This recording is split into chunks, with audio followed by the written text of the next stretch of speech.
When we look back at UNC5221's activity and the post-exploitation activity in early December of 2023 and compare that to the most recent activity, I think it's been a very apparent to me that one, they have a very good understanding of how the appliance works and the nuances of its behavior, and two, they've adapted and learned more as time went on.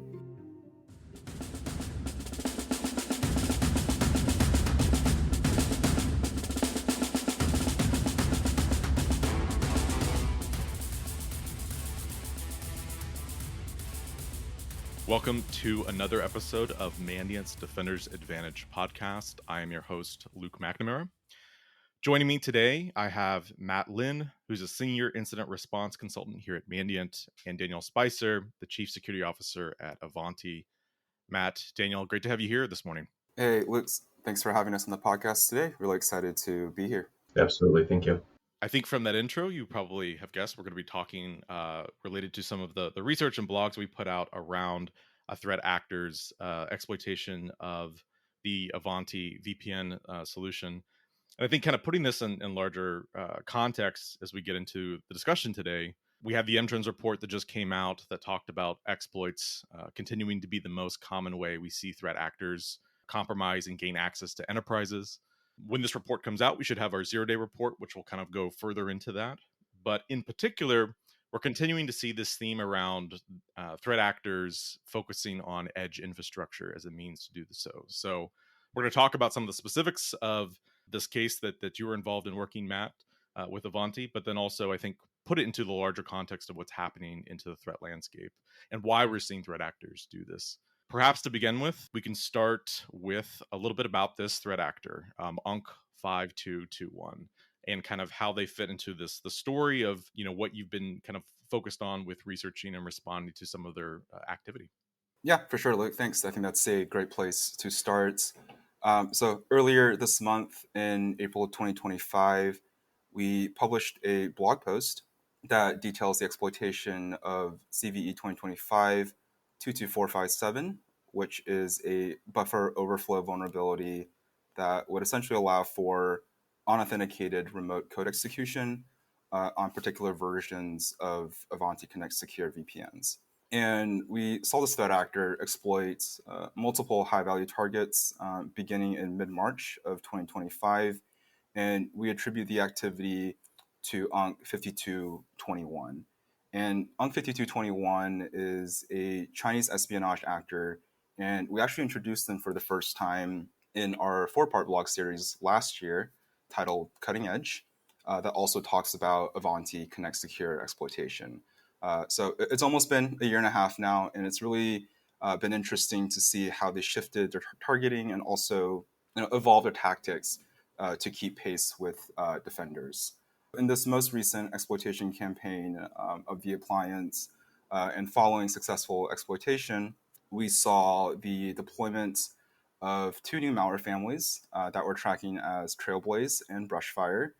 And these 2 families sort of work closely together to ultimately create an in-memory only passive backdoor on an appliance. So instead of a traditional backdoor that may potentially call out periodically to a threat actor C2 server, passive backdoor would only activate when the threat actor sends a very specific sequence of bytes to the compromised appliance, which helps it remain more stealthy.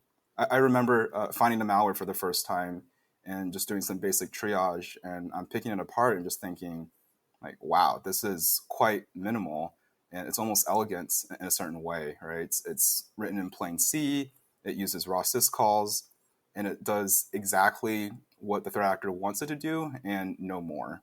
And I think the file size for one of these was less than a kilobyte in size, so certainly very impressive what they've done in order to fit that payload into their exploits. And I'll spare our listeners the rest of the gnarly details here, but we do have some more technical details in the blog that I think are a little bit easier to digest visually.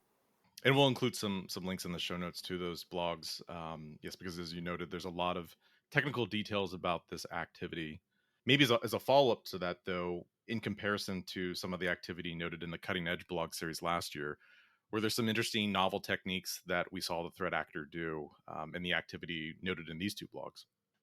We see UNC5221 and other actors as well use some pretty interesting techniques that involve custom malware. They Trojanize existing files and scripts on the appliance. They do living off the land, evasion, anti-forensics, right? All the things that you would expect from a sophisticated adversary.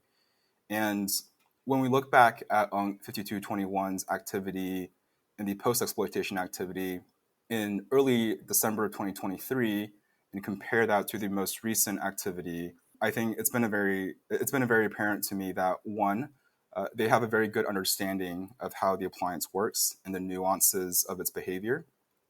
And two, they've adapted and learned more as time went on and as defenders and Ivanti are responding to these incidents. And they've certainly gotten better at evading detection, they've gotten better at cleaning up after themselves, and also finding new ways to persist on the device. I think one of the more interesting techniques that I've seen is a particular malware family called PhaseJam, and we blogged about this in the January 2025 blog from this year with the zero exploitation of CV 2025-0282.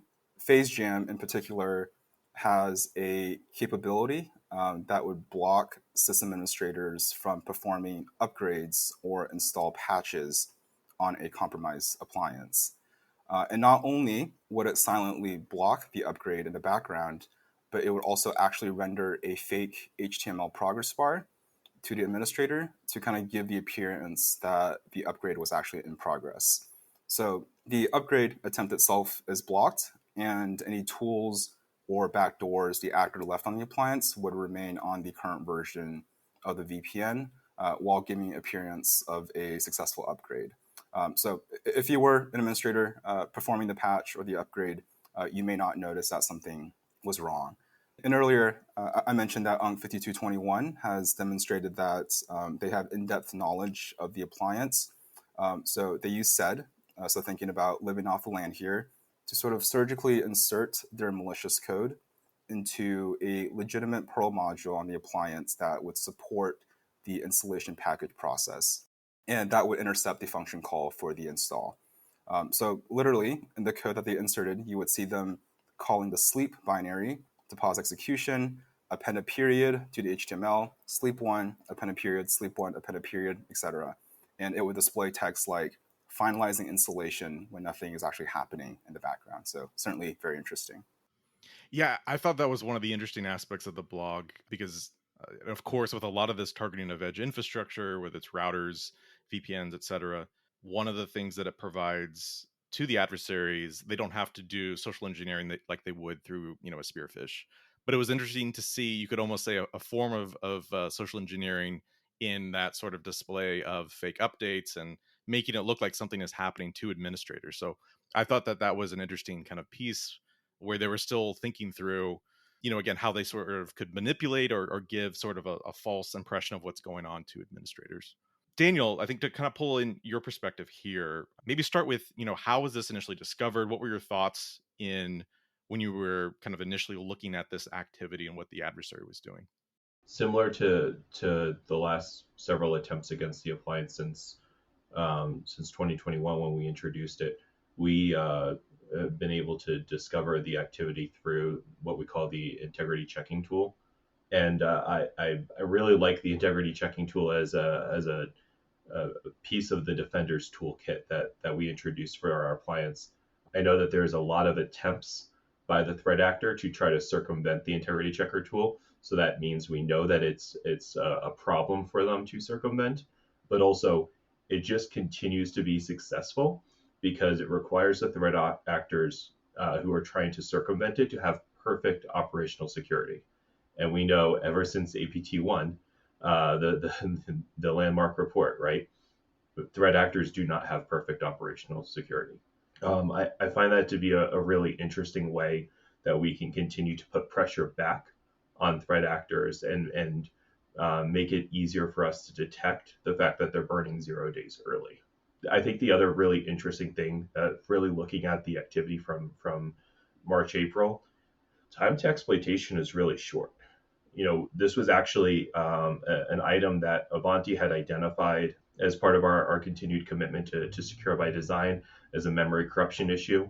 We originally thought that it wasn't possible to exploit due to a lot of limitations on the ability to the types of characters that could be put into this heap overflow.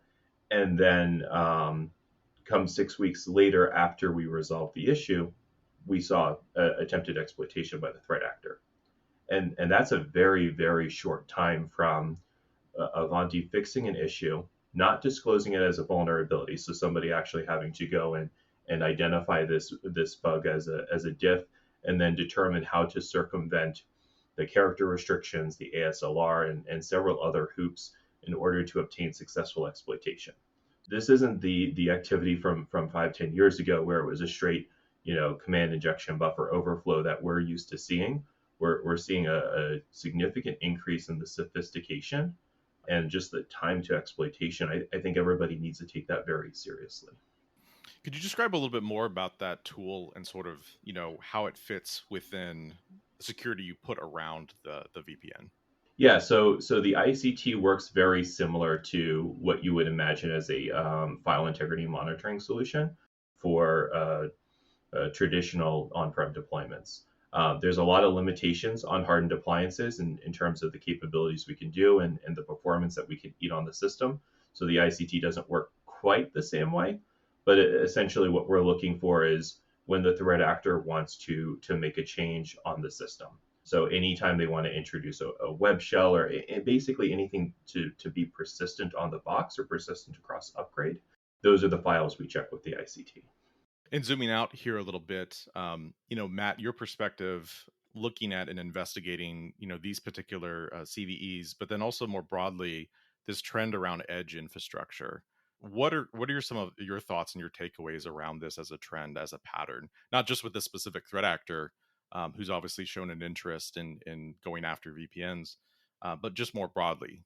Yeah, great question. And I think in our most recent editions of the zero-day report that we publish, I think what's really notable in there, when we look at exploitation, and particularly zero-day exploitation, we see that China has exploited more zero days than any other nation state in the past few years, and that the PRC, they continue to be a leading driver in government-backed exploitation and also other various cyber operations, especially for the purpose of espionage. And when we look at the politics and the guiding structures within the country, right, it makes a lot of sense. But to kind of answer your question about edge infrastructure, I think it's interesting to kind of look at why. And there's a few reasons why, but predominantly, I think number one is that edge infrastructure often sits in an elevated position within a network. Oftentimes they are the gatekeepers, right?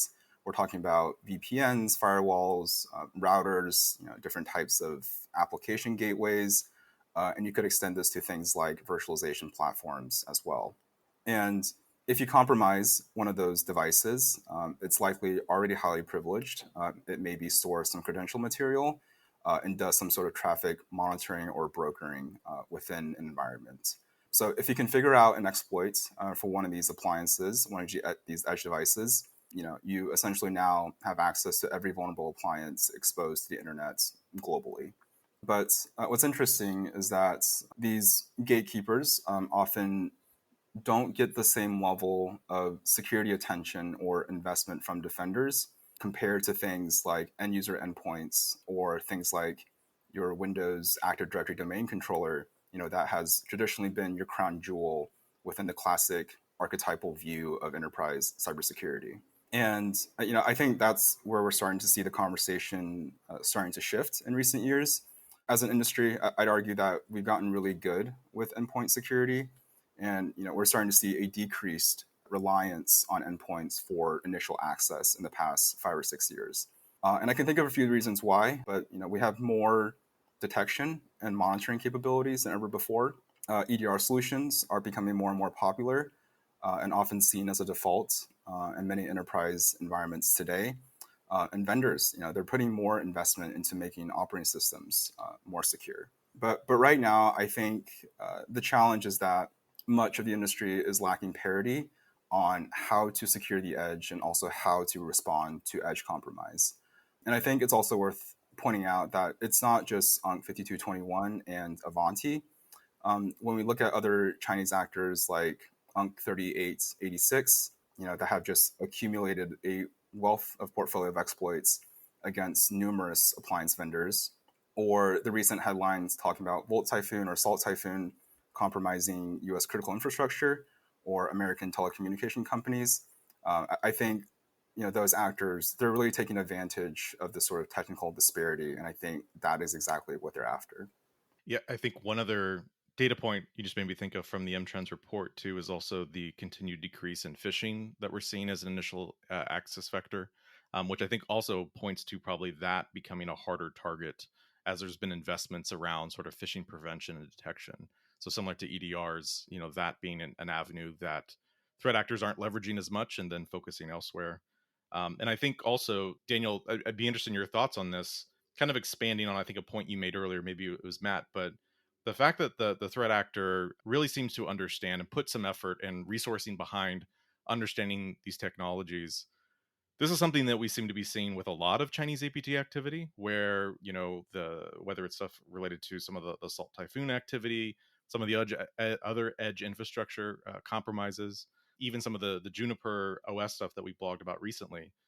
We see time and time again that there's a very in-depth understanding that the adversary has on the technologies. So thinking about that, without going obviously into the secret sauce, things like the ICT tool seems to play a role in sort of how you think about defense, but maybe just more broadly, with this focus by adversaries and knowing that this is going to be an area of continued focus for them, how do you think about kind of securing this from like a design standpoint? I think the one of the key things that I like to add into how we do threat modeling, which I think originally actually came from Microsoft, is just the assumption that the code is available to the threat actor, right? I don't think there is a way for us to prevent the threat actor from finding a way to get their hands onto a piece of technology and spending the time reverse engineering it.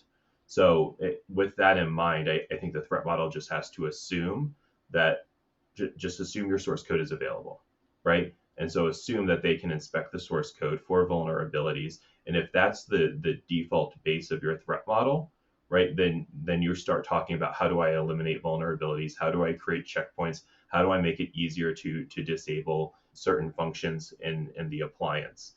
And I think that is kind of a key thing that I encourage everybody in the software industry to just assume. Don't try to assume obscurity because the code isn't available. And I think a lot of cloud vendors, especially now, who are essentially edge, right, are failing in considering that eventually the threat actor will obtain access to the ability to just inspect whatever the piece of software is and be able to find the vulnerability in it. So you have to make that assumption.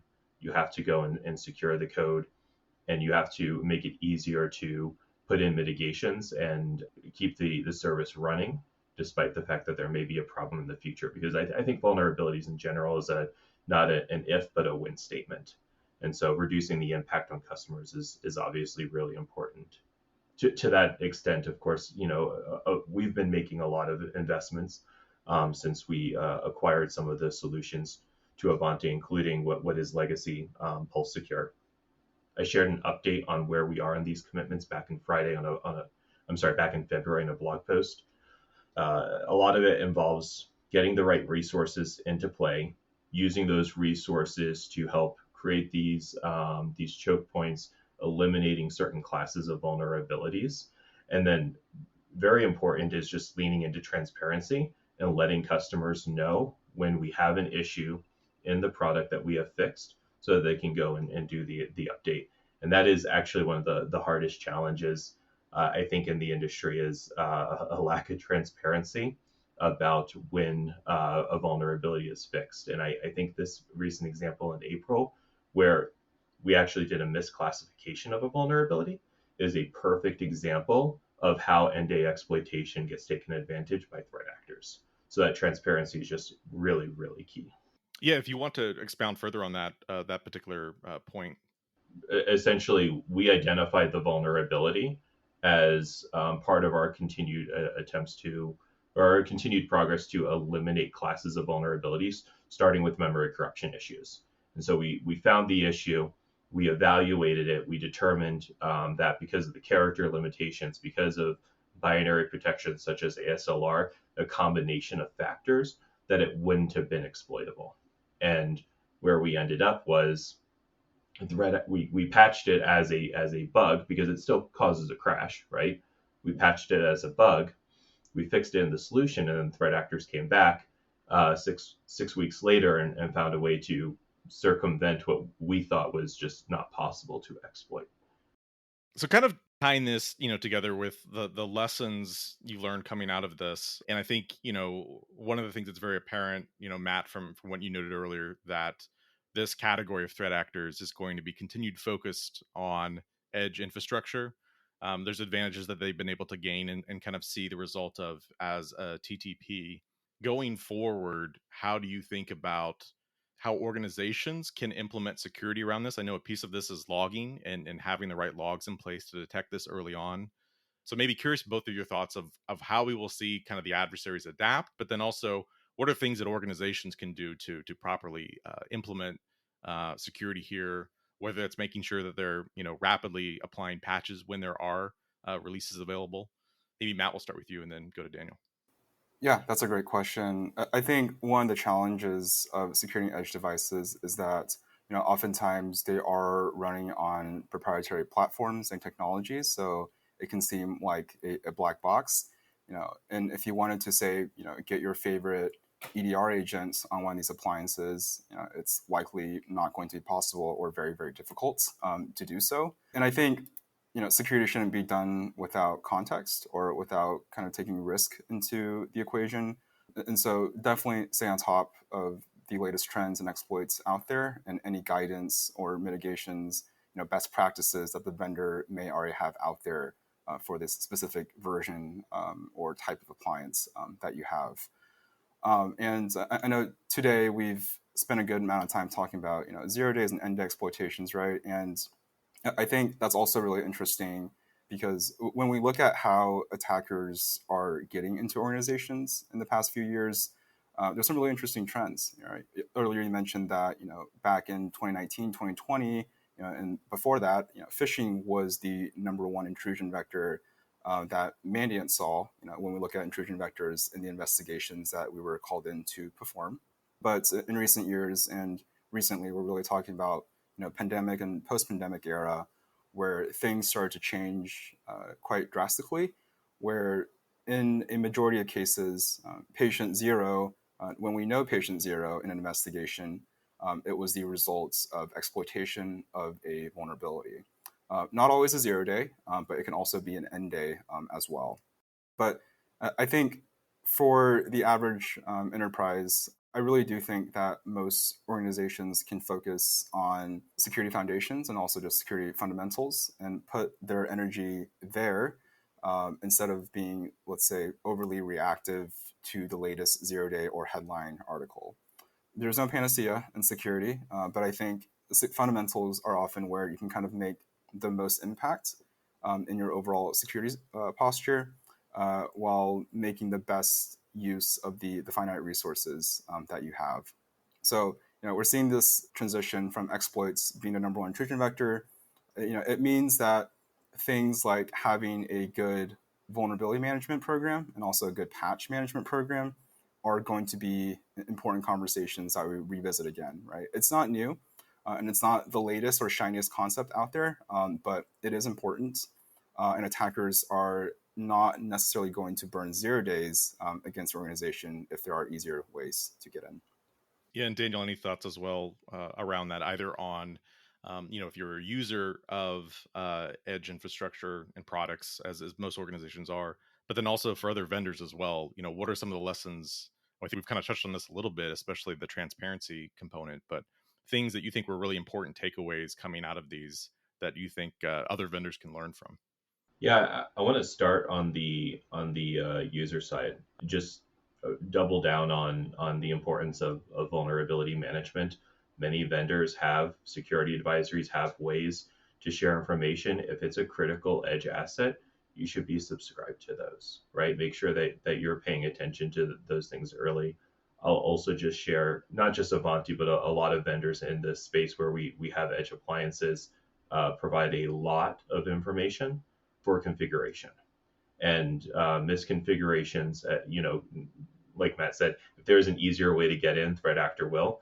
Misconfiguration is definitely the way that it becomes a little bit easier, but also it exposes you to some vulnerabilities in a higher risk manner than would be if you had configured the appliance correctly or you were using it in the way that a vendor had recommended. Very common issue that we see a lot of people talking about is just exposing things onto the internet for an edge appliance that were never meant to be exposed to the internet, especially like administration panels.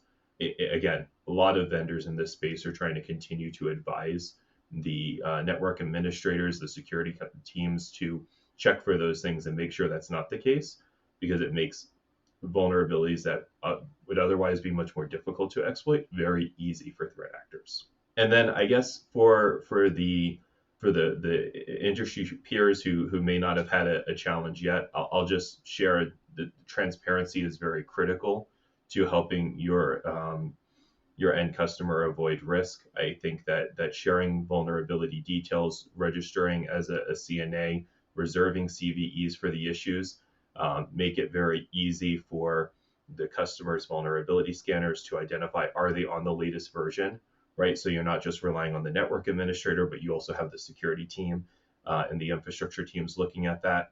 Hopefully that'll help prevent them from exploitation, whether that's nation state or a ransomware threat actor. Because eventually this stuff does roll downhill where we start with nation state threat actors and eventually the ransomware actors catch up and start using the same vulnerabilities. So I think those are the key things that I would really want people to take away from this. Yeah, that's a fantastic point to end it on. And I think, especially realizing, I think conversations like this are important, in sharing kind of these insights as we collectively, as a security industry, face this as a continued problem, threat actors looking to exploit edge infrastructure.